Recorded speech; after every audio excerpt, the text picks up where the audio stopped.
a bi alamu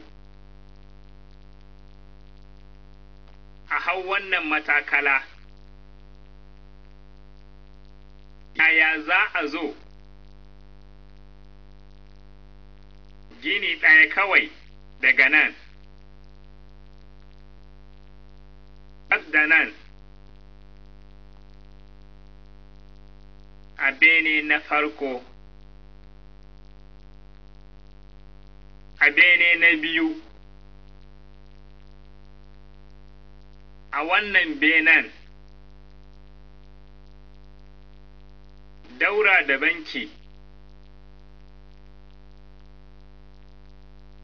wannan kewaye ce,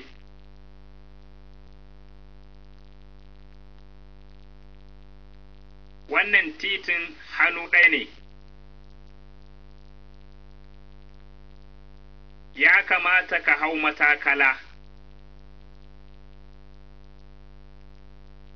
Ya kamata ka juya baya. Ka kusa zuwa.